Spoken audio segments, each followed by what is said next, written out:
നിങ്ങൾക്ക് അകിർ നക്കായെ കുറിച്ച് അറിയോ?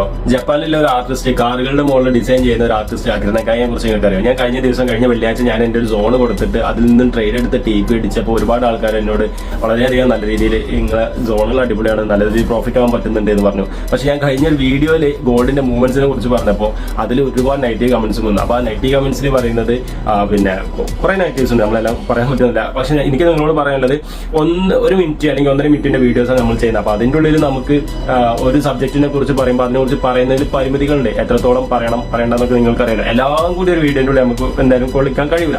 അപ്പോൾ ആ നെഗറ്റീവ്സ് ഒക്കെ കണ്ടപ്പോൾ ഞാൻ ഈ അകിർ നക്കായുടെ വീഡിയോനെ കുറിച്ച് അല്ല അദ്ദേഹത്തെ കുറിച്ച് ജസ്റ്റ് ഒന്ന് പറയേണ്ടതെന്ന് കരുതി.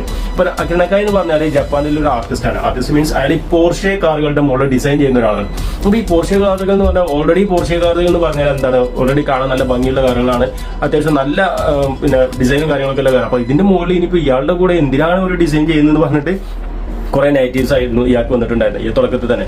പിന്നെ ഇയാളെ ഒരുപാട് വലിയ വലിയ കമ്പനികൾ ഇയാൾ അടിച്ചമർത്താൻ ശ്രമിച്ചു. അങ്ങനെ ഒരുപാട് നെഗറ്റീവ്സ് ഇയാൾക്ക് വന്നു. ഇയാളെ തളർത്താൻ എല്ലാവിധ പരിപാടികളും കുറെ നടന്നു. പിന്നെ പക്ഷെ ഇയാൾ എന്ത് ചെയ്തു, ഇയാൾ ചെയ്യുന്ന ജോലിയിൽ അങ്ങനെ കോൺസെൻട്രേറ്റ് ചെയ്ത് ആ ജോലി തന്നെ ചെയ്തുകൊണ്ടേയിരുന്നു. പിന്നീട് കുറെ കാലം കഴിഞ്ഞപ്പോൾ ഇതിങ്ങനെ ഇയാൾ ചെയ്യുന്നത് ഇങ്ങനെ ആൾക്കാർക്ക് ഇഷ്ടപ്പെട്ടു തുടങ്ങി. ഇഷ്ടപ്പെട്ട് അവസാനം ഇയാൾ ചെയ്യുന്നത് നല്ല കാര്യമാണെന്നുള്ളത് മനസ്സിലായി. പിന്നീട് ഇയാളുടെ വർക്കിന് ഡിമാൻഡ് കൂടാൻ തുടങ്ങി. എല്ലാവരും ഇയാളെ തെരഞ്ഞു പിടിച്ച് ഓരോ രാജ്യങ്ങളിലേക്ക് ഇയാളെ കൊണ്ടുപോയി വർക്കൊക്കെ ചെയ്യാൻ തുടങ്ങി. അങ്ങനെ ഇയാൾ സ്വന്തമായിട്ട് RWB എന്നുള്ള ഒരു കമ്പനി സ്റ്റാർട്ട് ചെയ്തു. ഈ കമ്പനി സ്റ്റാർട്ട് ചെയ്തതിന് വേറൊരു സംഭവം കൂടി ഉണ്ട്. ഇയാൾ ഈ കമ്പനി സ്റ്റാർട്ട് ചെയ്തു, എത്ര വലിയ പൈസക്കാരനാണെങ്കിലും ശരി, എത്ര കോടീശ്വരനാണെങ്കിലും ശരി, RWB എന്നുള്ള സാധനം എന്ന ആ ഒരു ബ്രാൻഡ് ഒരാൾക്ക് ഒന്ന് മാത്രം അയാളുടെ ലൈഫിൽ സ്വന്തമാക്കാൻ കഴിയും. അതായിരുന്നു നെഗറ്റീവ്സ് പറഞ്ഞ ആളുകൾക്കും അതുപോലെ അദ്ദേഹത്തെ അടിച്ചമർത്താൻ ശ്രമിച്ച ആളുകൾക്കും അദ്ദേഹം കൊടുത്ത മധുരമായ മറുപടി എന്നൊക്കെ പറയൂലേ, പ്രതികാരം എന്നൊക്കെ പറയൂലേ,